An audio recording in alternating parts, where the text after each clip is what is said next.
Hi, I'm Ray, and today on Animating with Ray number 2, we're going to learn how to animate a gun. The gun I have here is an AK-12, and I'm using Counter-Strike hands.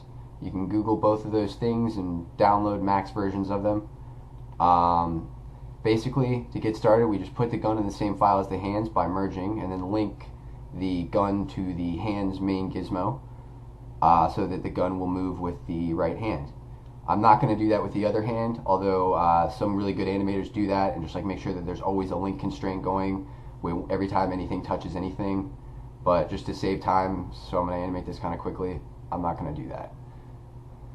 So basically, first things first, when you're animating a gun, you just want to make sure that you have the hands posed into the right generic, like gun holding position, like the hip fire position, I guess. So that takes a second, but once you have that pose, everything else kind of comes very easily out of that.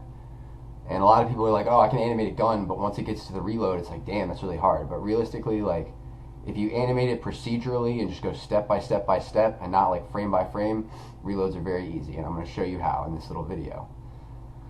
So basically, the rig we have, everything, just much like my skateboarding rig, is attached to a central helper which can be moved, which will move everything. So that's kind of perfect for pretty much any motion, even including the reload.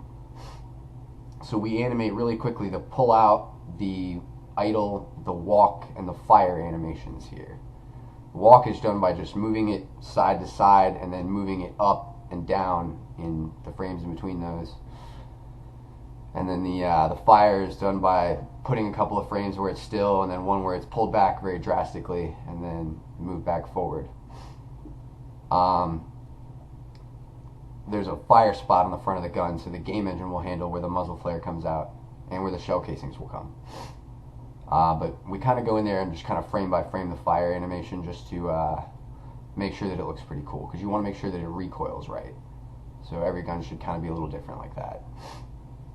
Now, I'm not going to animate an aiming down the sights animation, but I am animating the reload here. And we do that by just first going really, really, really simple and only animating the clip going out of and then back into the gun. And then, there's more complicated ways, obviously, to do a reload animation, but today I'll just show you a simple one.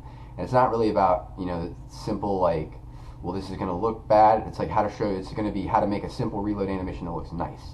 Because when you have that central helper that controls everything, you can worry about just, making the gun do what is actually, needed, which is just the hand moving to the clip and removing the clip and then putting it back in.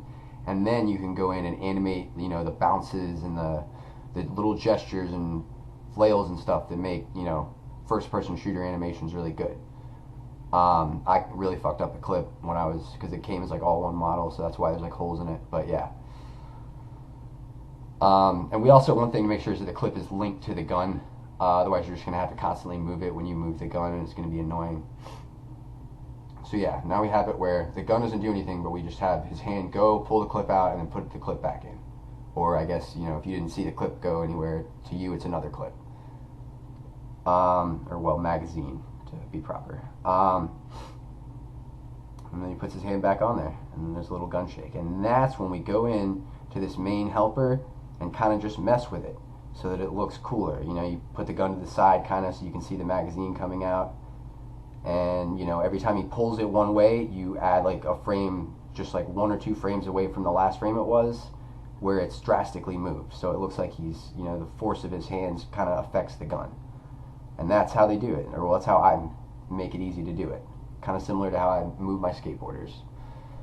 And so what you have is a pretty sick looking little reload animation. Now, I'm not going to do any sprinting or any jumping like my other gun video, but I will animate the gun being unequipped. Yeah. And just a second here, and now you'll see the whole animation play.